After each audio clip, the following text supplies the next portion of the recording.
Um bom dia, paz do Senhor a todos. Essa manhã vamos falar uma passagem em Gênesis 23. A epígrafe diz a morte de Sara.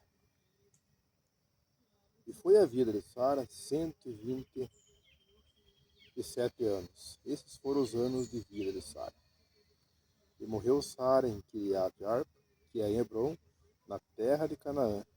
E veio Abraão lamentar a Sara e chorar por ela. Versículo 19. E depois sepultou Abraão a Sara, sua mulher, na cova do campo de Macpela, em frente de Mamre, que é em Hebrom, na terra de Canaã. Esse campo foi comprado por 400 ciclos de prata. Foi o preço estipulado ali, né? Ou seja, o preço que, ao ser estipulado, deu a entender, e vemos aqui, que Abraão não queria nada de graça, ele queria comprar. Ele sendo peregrino, como ele mesmo diz ali entre os textos, entre os versículos, do 1 ao 20, né? O texto também nos diz que eles reconheciam quem era ele, né? Quem ele servia, o Deus dele. E disseram, não, enterra aqui, nossa sepultura aqui.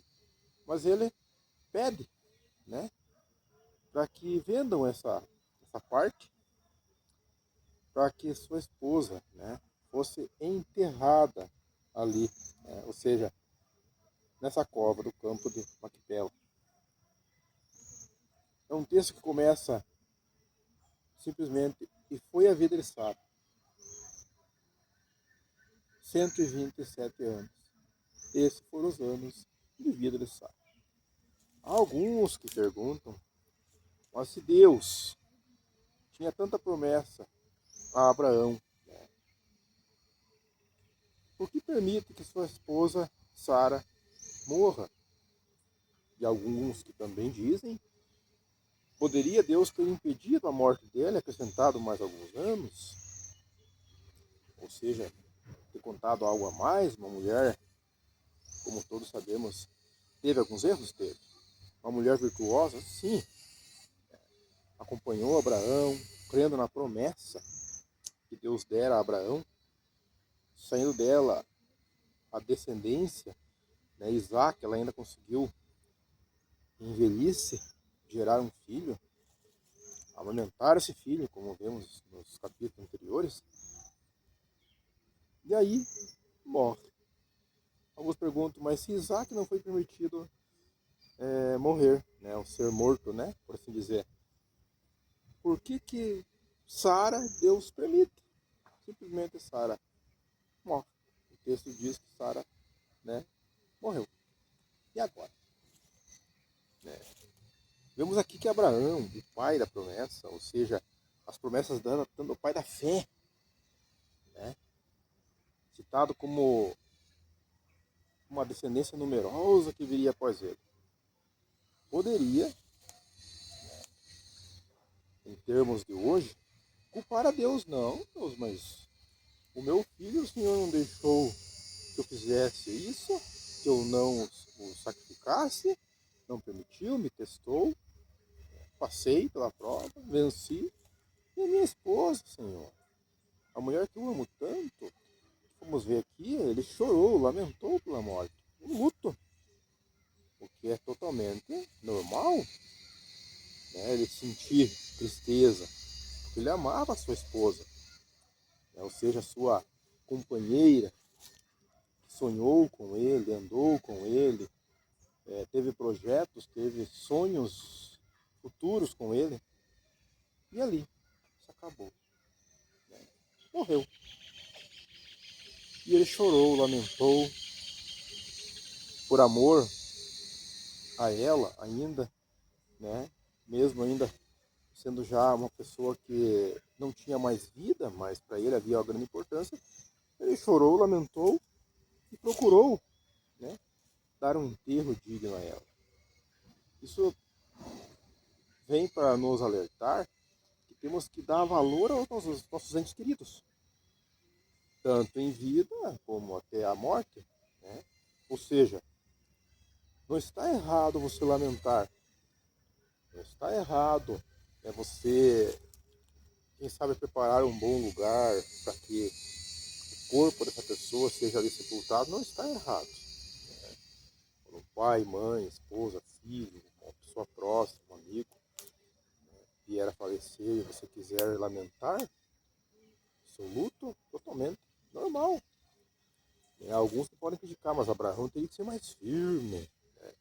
Não, ele mostrou ali o amor pela sua companheira. Nos dias de hoje, há pessoas que não têm esse mesmo amor, esse mesmo cuidado. Vejam que Abraão, mesmo sofrendo, negociou com aqueles homens por um preço de 400 ciclos de prata e comprou o campo, dizendo: sou peregrino aqui, mesmo sabendo que Deus era e é com ele. Ele quis comprar para que não se gabassem depois, acredito eu, demos a Abraão. Ele quis pagar o preço que Deus deu a ele condições para isso. Mas eu quero dizer para você nessa manhã que é um texto que não há muito o que dizer sobre ele. Há um texto que nos chama a atenção. É um texto em que nos chama a refletir que a vida é tão frágil. Vejam que um pouco antes Deus salva, evita a morte de seu filho, de Abraão. Isaac não foi morto. Aí já pula no outro capítulo, dizendo que Sara morreu. Imaginaram como está a vida desse homem? Em um momento provado, quase sacrifica seu filho, que tanto ama. Em outro momento, enterra sua esposa, a mulher que ele amava. Percebe então como estava a mente desse homem? Mas se formos continuar lendo os outros capítulos, vamos meditar sobre eles, ele continuou a sua vida, lógico. Ele continuou firme. E não vemos ali em momento nenhum atribuindo a Deus. Ou seja, apontando para Deus: por que permitiu que minha esposa morresse? E agora? Como será minha descendência? Eu sem esposa, como vou criar e terminar de criar o meu filho, embora ele já era adulto? Poderia ter aí em torno de 27, 37 anos já. E agora? Como é que fica? Perceberam então que há muitas promessas para mim e para você. Há muitos livramentos. Há vezes em que Deus fecha a sepultura e você é curado e sarado de uma enfermidade que para os médicos não tinha mais jeito e o milagre acontece. Haverá momentos em que um ente querido teu poderá também estar próximo de se acabar a sua vida ali, Deus o mover, céus e terra, e não permitir, mas haverá momentos que Ele irá permitir. Isso irá acontecer com todos nós. Todos nós passaremos um dia por esse processo, perca do pai e mãe, ou de um filho. É importante que ninguém passasse, mas há pessoas que irão passar, correm esse risco, porque amanhã Deus pertence. É isso que eu quero dizer para você nessa manhã. Não atribua a Deus essas coisas como negativas. Simplesmente continue firme. Eu sempre costumo dizer,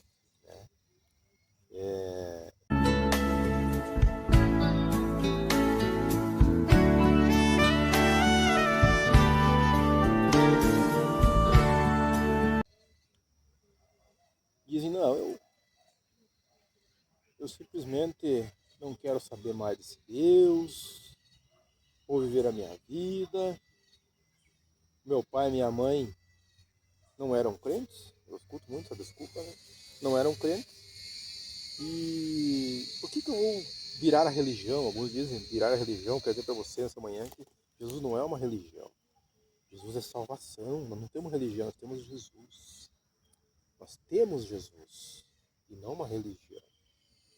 Você vem para Cristo, aceita Ele como o único e suficiente Salvador em tua vida.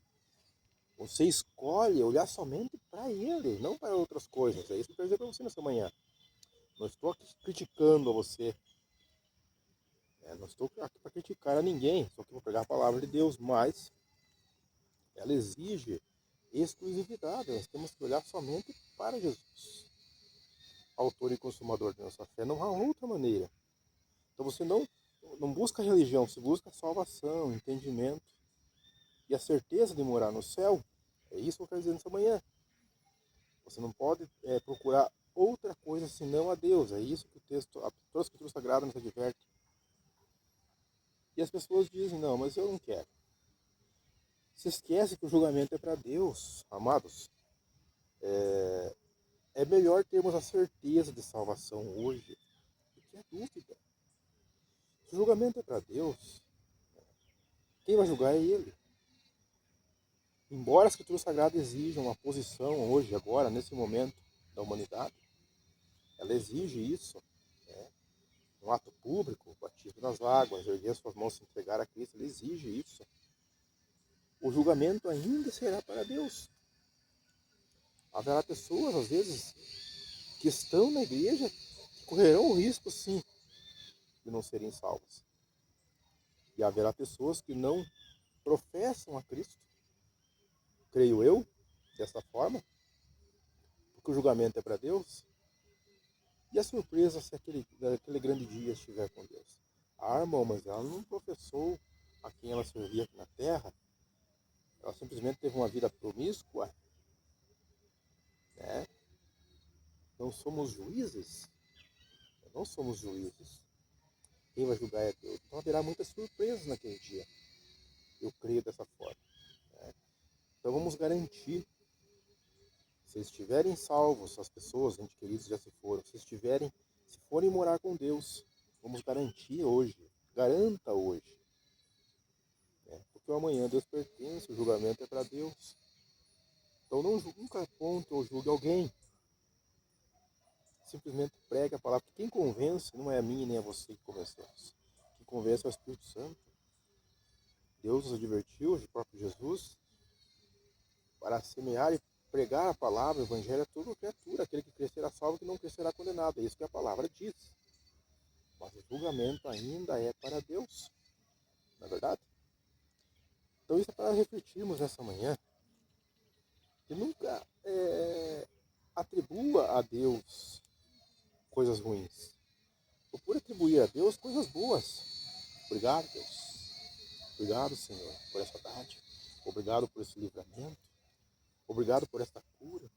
Obrigado por esse milagre. E se vier a acontecer uma fatalidade, como aconteceu com Abraão, por exemplo, dobre o joelho, conversa com Deus e peça força para Ele, para continuar a caminhada. Se Ele permitiu você conviver até ali, no caso aqui foram 100 e tantos anos, quem sabe 80 anos, quem sabe 50 anos, agradeça a Deus pelo tempo que Ele permitiu essa pessoa estar com você. Não seria melhor assim? Eu mesmo, quando já aconteceu fatalidade, 2 fatalidades em minha vida, pai e mãe, eu trazia para os irmãos, o que eu fui fazer após isso? Fui orar. Dobrei meu joelho, pedindo forças a Deus, mas não atribuí a Deus. Eu sei que isso chegará para todos. É doloroso? É. Não é bom? Lógico que não é. Mas já perceberam, só para concluir, amados, como Deus é tão bom para todos nós. Todos nós. Repito, todos nós aqui na Terra. Percebo que quando você que está me ouvindo já perdeu alguém próximo, o momento de dor, o luto foi tão ruim. Quem pode dizer que não, né? Desespero. Mas hoje você tem lembrado, uma saudosa lembrança, não dói mais. Você tem uma cicatriz ali, mas ela não dói, você lembra. no momento em que essa dor houve ali, né, o machucado, por assim dizer, a tristeza, a angústia, mas ela não dói mais. Você só se lembra. É isso que Deus faz. Podemos nos lembrar de nossos entes queridos, pais, mães, amigos, filhos, quem já teve essas perdas, ter uma saudosa lembrança. Isso é de Deus. É isso que Deus quer falar para mim e para você nesta manhã. Que quando acontecer, Ele com certeza, vai agir em teu coração, em tua mente, para você continuar vivendo os milagres dele aqui na terra ainda. Mas repito, toma essa posição hoje. Se ainda não veio para Cristo, não se entregou a Ele, ergue suas mãos comigo em oração, pedindo para escrever o teu nome no livro da vida. E eu creio que em oração, eu e você oramos juntos. Com certeza, você vai ter uma nova perspectiva nos dias que estamos vivendo. Deus de poder e glórias, aqui estamos mais uma vez no monte, Deus, em oração, já agradecendo pelo esse presente que o Senhor nos deu, por mais uma oportunidade que tem nos dado de estarmos aqui, meditando algo a mais sobre a Tua Palavra, sobre uma morte que houve aqui, né? Sara, esposa de Abraão, o Senhor deixou ali relatado, ele passou por luto. Eu sei que o Senhor está visitando essa vida, essa casa, quem sabe passou por isso recentemente. Põe em paz essa vida sobre esses corações, alegria. E lá na frente poderão olhar para trás e dizer, Deus foi comigo. Deus está sendo contigo nesta manhã. Essa pessoa que não se entregou ao Senhor ainda, está erguendo suas mãos comigo agora e pedindo para escrever o seu nome no livro da vida. Escreve, Senhor, o nome dela no livro da vida. É a oração que nós estamos dizendo. Que ela possa repetir comigo. Deus, escreve meu nome no livro da vida. Tudo aquilo que eu fiz foi jogado no mar do esquecimento. Eu me entrego a Ti, Senhor, neste momento.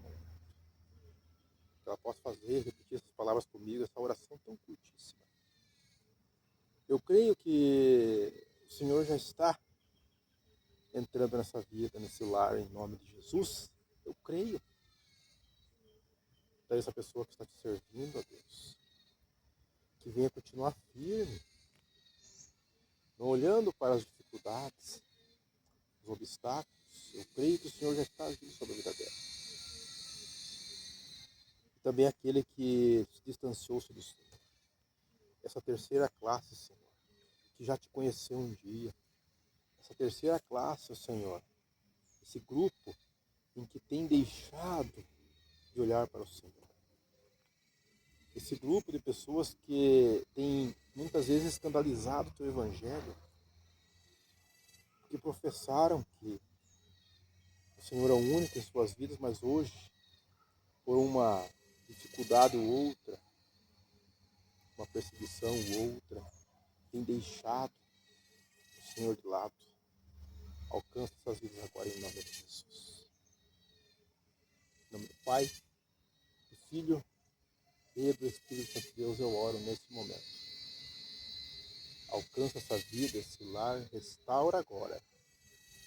Em nome de Jesus. Amém.